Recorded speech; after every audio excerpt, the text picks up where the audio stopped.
On today's episode of The Happy House, revamp your table with thrift store finds. You won't believe what we found for right around $50. Then we're talking playdates. Planning the best playdates at your own home or off-site. It's all about superfoods. We're going to learn how to put superfoods into everyday cooking. It's easy and delicious. Stay tuned for The Happy House, coming up next.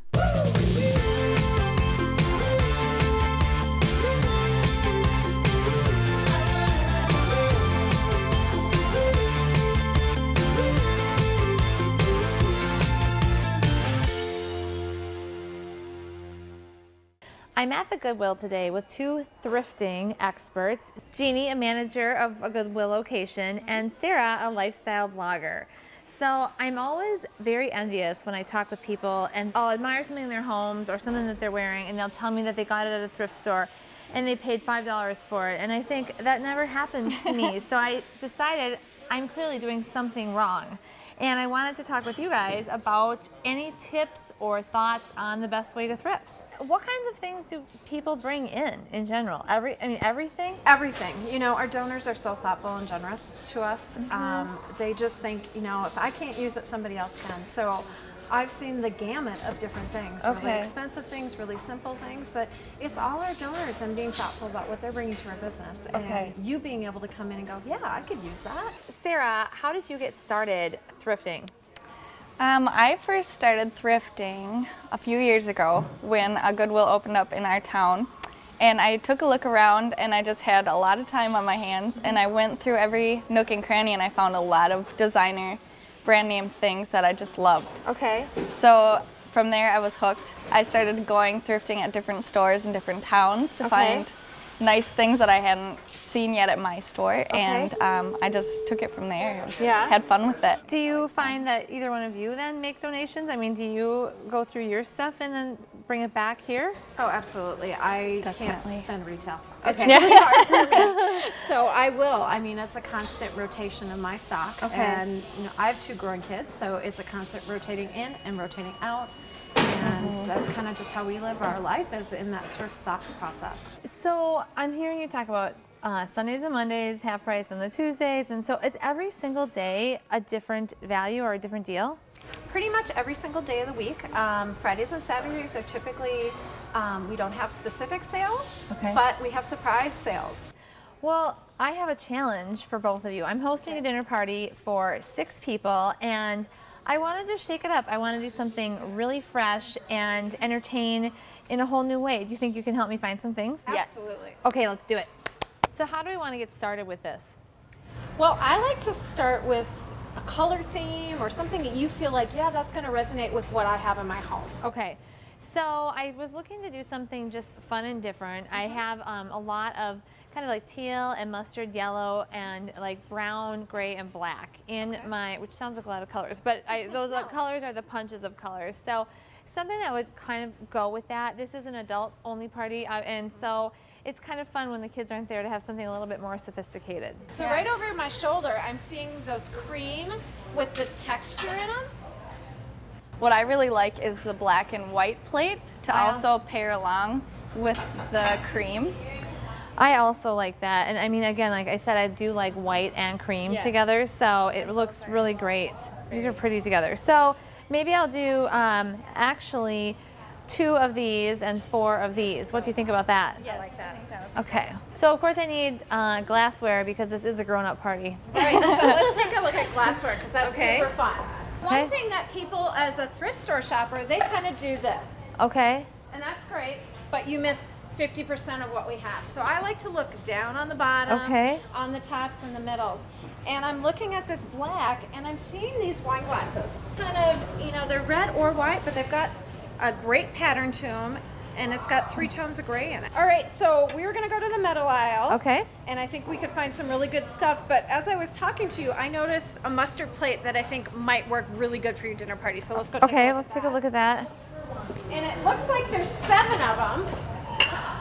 And okay, that is happening so right I'm now. kind of liking those together. this together. I do too. And it's such current colors, and you've got the black with the mustard. So I'm going to take 6 of these and 6 of these. Perfect. And I still think I can use this glass to go with the whole thing. I think it really pulls everything together. Okay. And this is a great color from your home. Yes. Okay, now are we heading to the metal aisle? We're going to metal. Okay, we don't look anymore. Okay, let's go.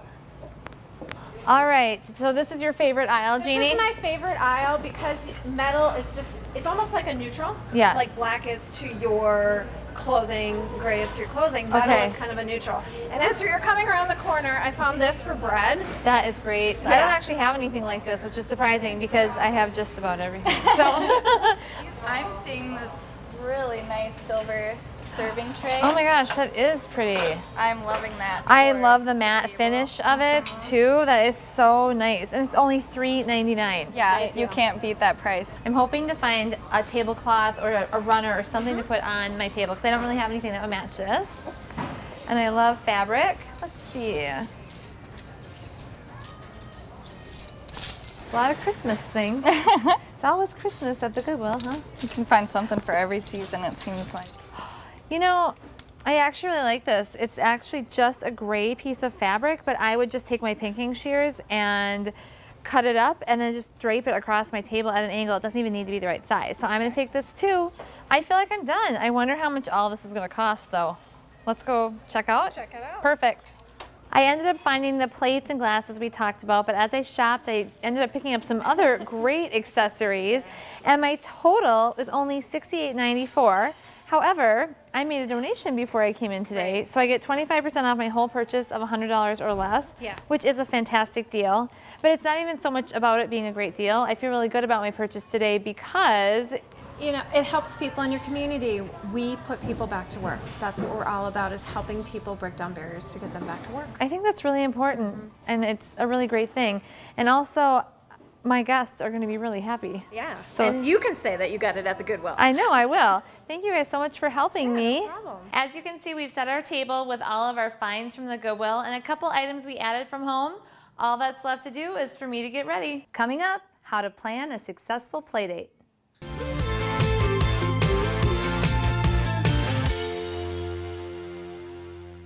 We're talking about play dates and play groups.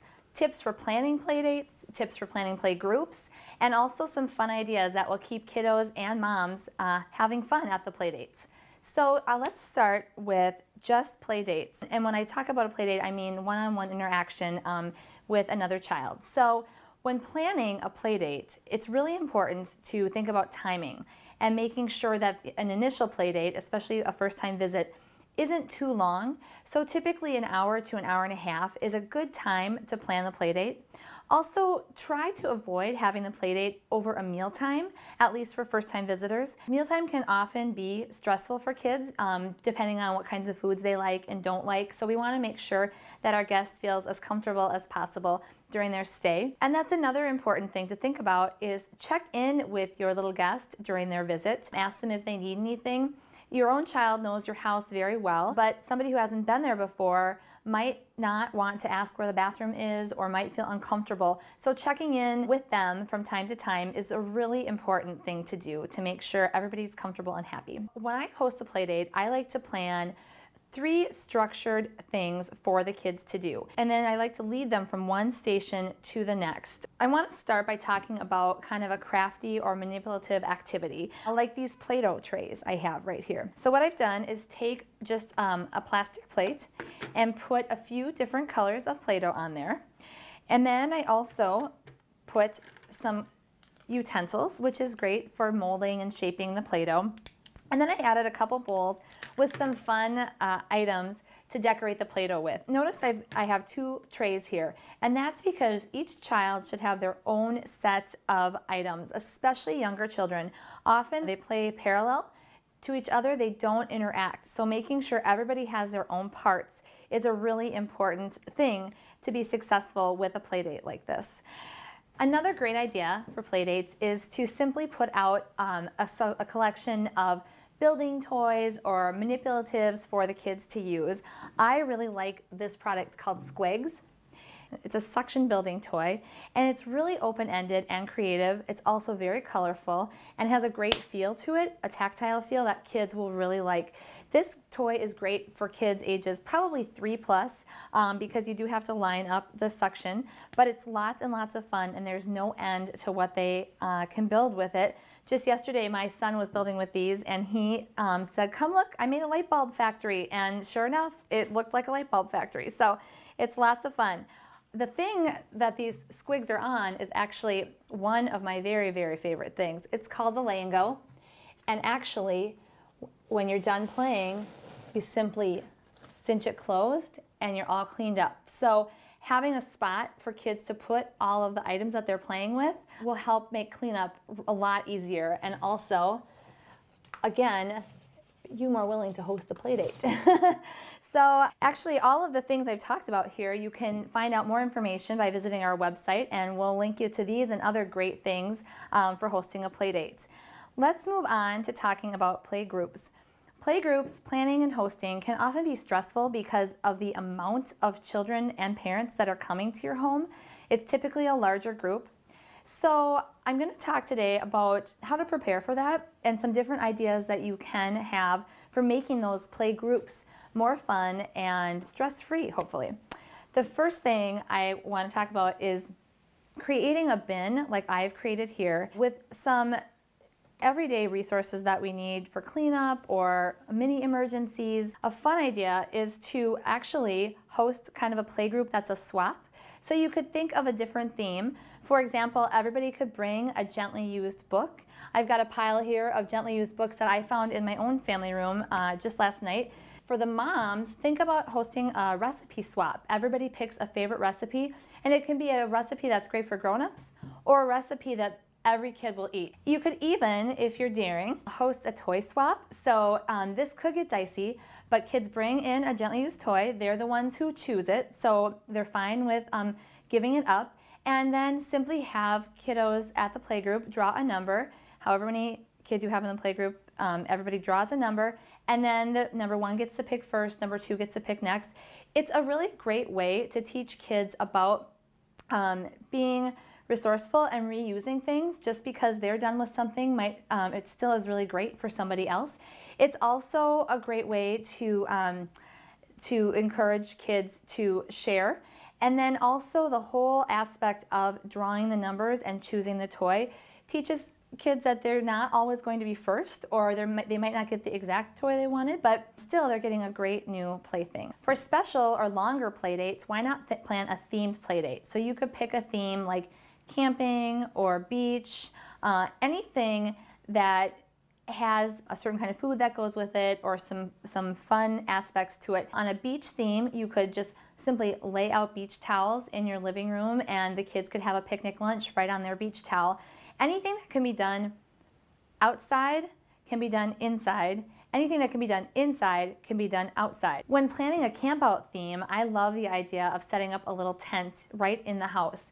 And one reason I love setting up a tent in the house is kids can play with toys inside the tent, which means the toys stay inside the tent. Themed playdates don't have to be hard to plan.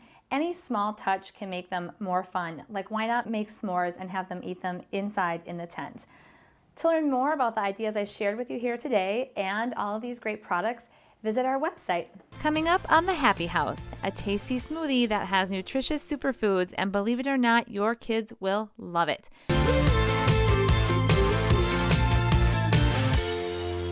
Today we're on location at Lake Winds Co-op, one of my favorite places to shop.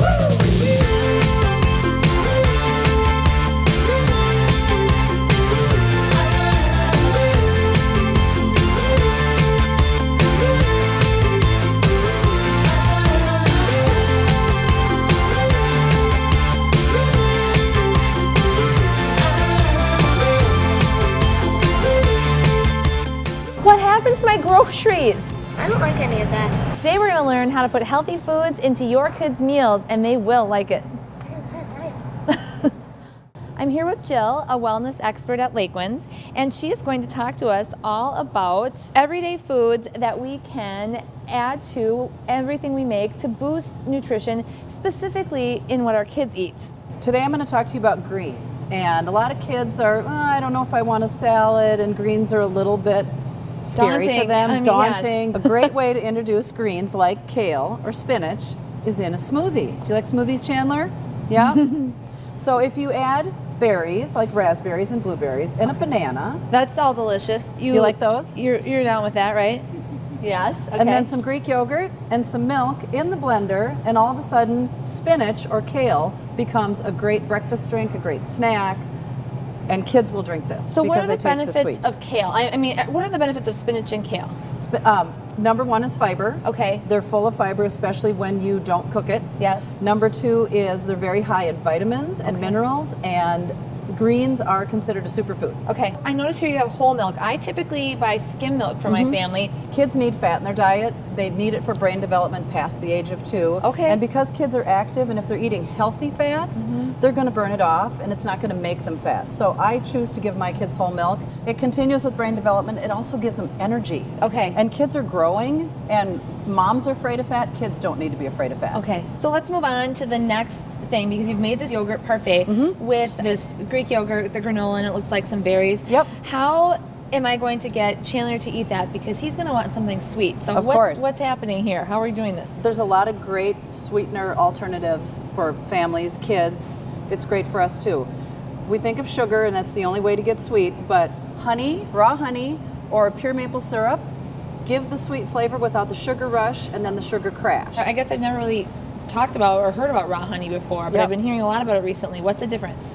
Raw honey isn't cooked. Okay. So they don't heat it and they don't boil it down. They just strain it off the honeycomb, and all of the enzymes are still in it. Okay. And so when your body takes in the sugar from the honey, the enzymes help digest it, and it's a slower delivery, and you don't get the sugar high. All right, let's move on. It looks like you've got some snacks here. Yep. Do you like to snack, Chandler? Do you like salty and sweet? And I like dried fruit. And you like dried fruit. Good segue. Chandler loves almonds, and he does love dried fruit. Oh, good. So these are smoky almonds, and they're flavored with seasoned salt. Okay. And so they give them that salty, crunchy, but you get good fat and good fiber from the almonds and protein. These are sweet. They've got a little organic sugar and a little cinnamon on them. This gives you the fruit sugar, and the fiber. So a few slices of dried apple or some cherries mixed with your almonds, you can add them to your granola and your parfait, and you get the fruit that you need, and it's dried, so it's portable. I notice you have one of my favorite foods here. Butter. Butter. Yep. I actually don't tell people about all the butter I use. Have you been shamed? Yes, I've been butter shamed. I'm so sorry. There's no shame in butter. Butter is actually healthy for your body. Okay. And we all want our kids to eat more vegetables. So when you're cooking up your carrots or your green beans or your broccoli, the vitamins in vegetables are fat soluble, which means you need to have a fat with your vegetables in order to get those vitamins into your body. This is very good news. It's very good news. So steam your veggies, greatest way to cook them. Okay. Little bit of butter, little bit of salt, okay. and kids will love it, and will love it more too. Yes, yes. That makes me actually no more so shame. happy. Yep. Talk to me about coconut oil. I've been hearing a lot about this recently as well. What do we use coconut oil for? Coconut oil can be eaten straight from a spoon. Some people do that. It can be put into a smoothie. It can be spread on your toast. Coconut oil is full of great fats. Okay. It's also antibacterial, antifungal, anti-parasite. Wow. And it's really healthy for the inside of your body and the outside. This has been so informational. Oh, good. And so helpful. I think Chandler has his eye on what's in there. Do you want to try that smoothie? And the best thing about kids is they want to learn new things. They want to try new things. Yes. They want to make their own food. They want to shop with mom. Yes. They all want to. And we think, oh no, it's going to be a nightmare. And so today we're not talking about tricking kids into eating foods. We're talking about incorporating it, encouraging them to try, and then they will know that, hey, kale and spinach are good. All right, let me know what you think. Here's the ultimate test. Dun, dun, dun. Is it good? What do you taste? Tell me what you taste in there. Wow, it's really like, I don't know. Fruity? Do you taste this? I really do taste the berries. The berries, really yeah. taste the That's berries. going to be the overriding flavor. You load it up with berries and throw in some greens. He's a very choosy eater, so this is going Sold. very well here. Yeah, sold. Well, thank you so much, Jill. This You're was welcome. so helpful. Chan, I think we've learned a lot of new things, right? All right. You're a great assistant. If you want to see this full interview or learn more about what Jill told us today, visit us online.